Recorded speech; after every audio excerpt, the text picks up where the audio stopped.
belum adanya kemauan atau kebijakan yang benar-benar pro dengan petani. Sistem pembahasan berkaitan dengan subsidi pupuk ini yang tidak tepat waktunya, sehingga ketika petani membutuhkan pupuk belum tersedia.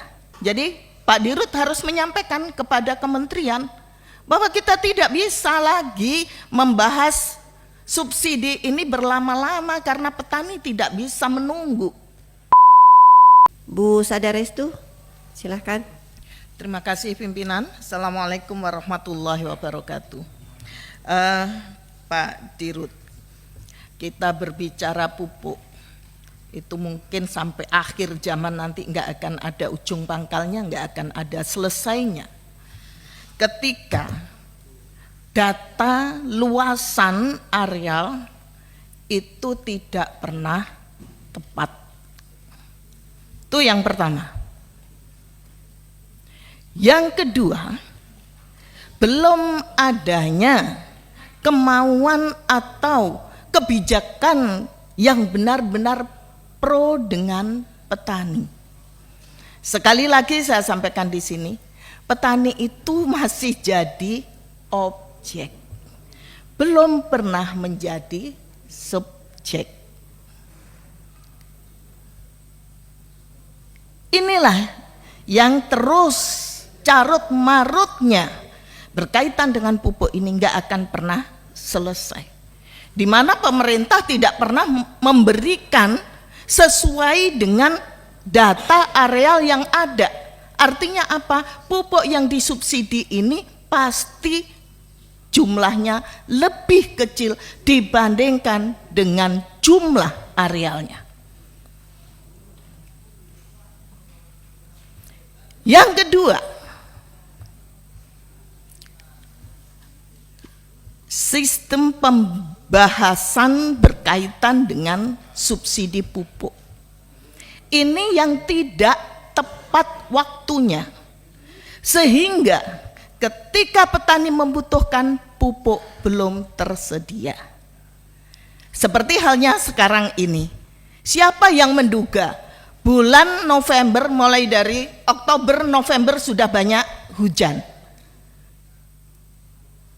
sehingga mau tidak mau kalau sudah seperti ini petani pasti bersiap untuk menanam, itu sudah pasti. Ini berbeda dengan zaman dulu. Zaman dulu Pranoto Mongso itu bisa kita lihat, bisa kita prediksi.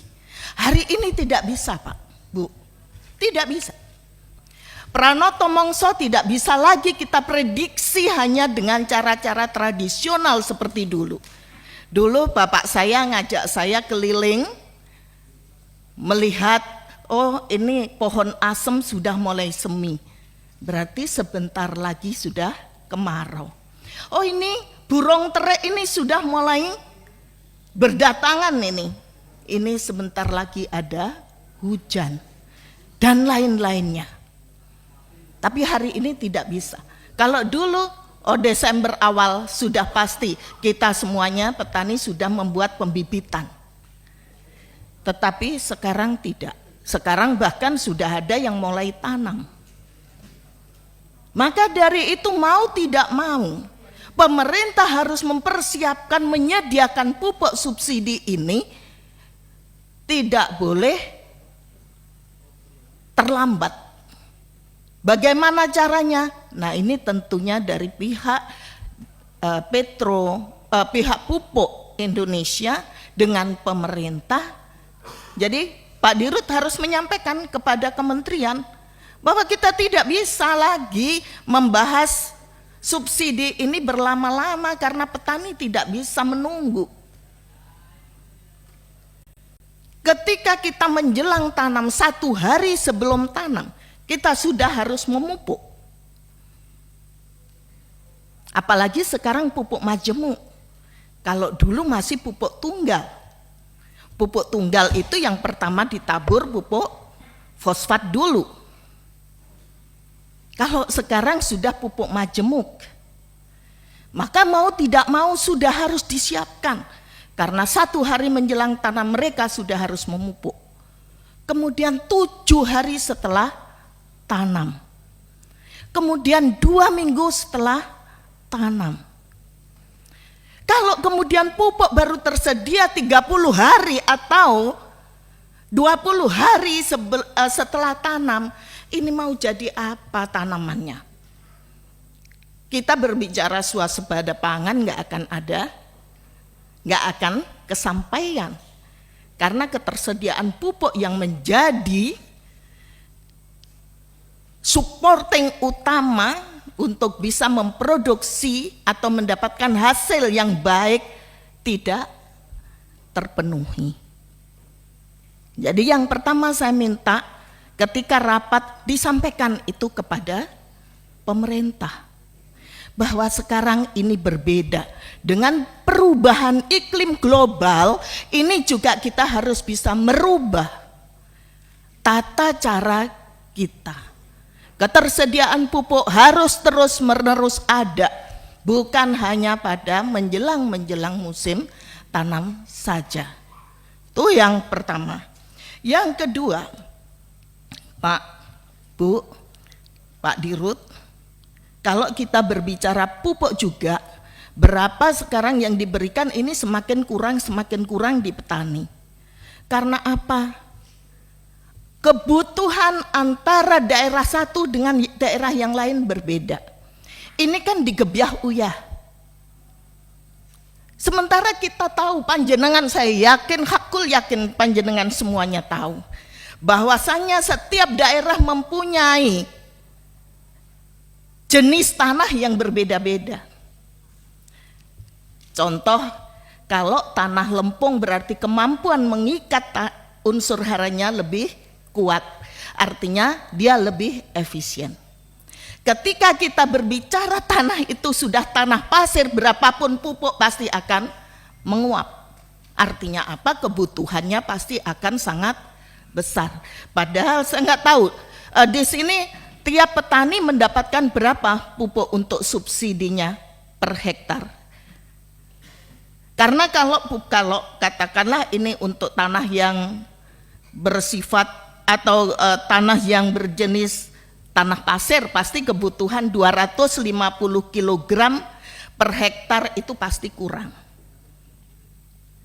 Atau 300 kg pasti kurang, apalagi kalau mereka menanamnya jagung, bukan menanam padi. Karena apa? Jagung lebih rakus dibandingkan padi.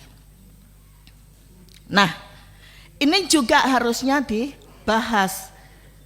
Jadi Bapak jangan hanya iya nerima saja, tetapi bagaimana panjenengan semuanya ini juga pro dengan petani, menyampaikan bahwa kebutuhan sekian ini pasti akan kurang. Sementara memang menjadi kewajiban pemerintah, kewajiban negara untuk memberikan atau memenuhi kebutuhan pupuk di tingkat petani kita. Jadi apalagi sekarang dengan NPK ya.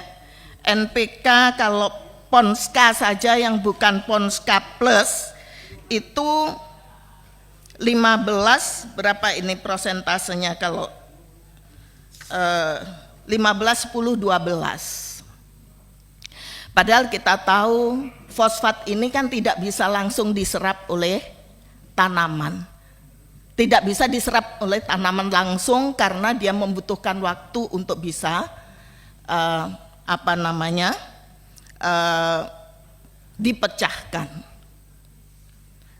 Dan kita semua tahu kok, Bu Ketua, yang namanya kebutuhan kalau fosfat itu pasti kalau lebih banyak dan ini berlebih, itu tanahnya pasti menjadi mampat, keras, dan itu yang terjadi di Pulau Jawa. Di Pulau Jawa itu hampir semua rata-rata daerah yang tanahnya lempung itu pasti mampat. Artinya apa? Kemampuan untuk menyerap unsur haranya ini juga sudah sangat kecil. Jadi ini juga perlu dipikirkan kembali. apa benar dengan komposisi seperti ini sudah tepat bagi tanaman yang akan ditanam oleh petani kita. Kemudian juga berkaitan program makmur.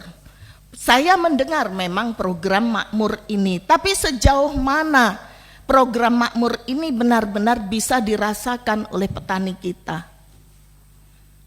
Karena tidak banyak petani kita yang mengerti dengan program makmur ini.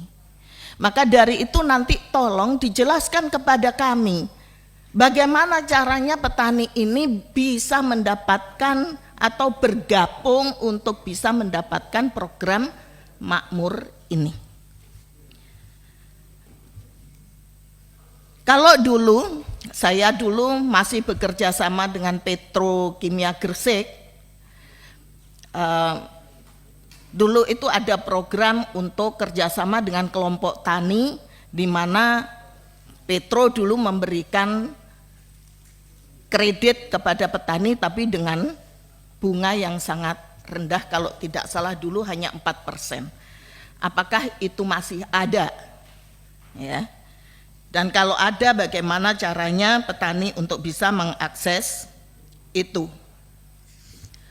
Kemudian juga Bapak, tadi walaupun teman-teman sudah menyampaikan terkait distribusi pupuk yang ya mohon maaf sebenarnya tidak amburadul, tapi juga kenyataannya amburadul. Tadi yang saya katakan di awal, distribusi itu tidak tepat waktu. Padahal petani membutuhkan tepat waktu, tepat jumlah, dan tepat jenis. Tetapi kalau ini sampai tidak bisa dilaksanakan, tentunya akan merugikan petani. Kemudian pada saat petani membutuhkan pupuknya langka, tadi sudah dijawab di sini karena sistem pembahasannya yang membuat ketersediaan ini menjadi terlambat. Namun juga tentunya ini semuanya bisa diselesaikan. Apalagi saya membaca di Pupuk Indonesia mempunyai program rekan. Coba nanti dijelaskan kepada kami. Dan juga ini ada isu bahwa pendistribusian pupuk nanti akan langsung ke petani. Ini bagaimana caranya? Sistemnya seperti apa? Dulu saya kios pupuk, Pak.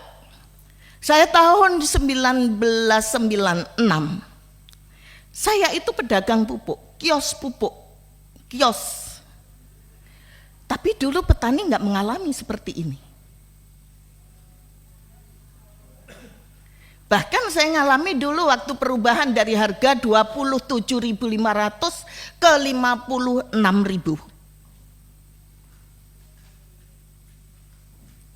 Tapi ketika kami sampaikan dan itu bisa diselesaikan, saya tidak tahu kenapa sekarang ini menjadi sangat rumit. Padahal dulu pupuk itu langsung ke kios tanpa melibatkan gapoktan atau poktan. Sekarang langsung dengan gapoktan, tapi kenapa semakin bundeli?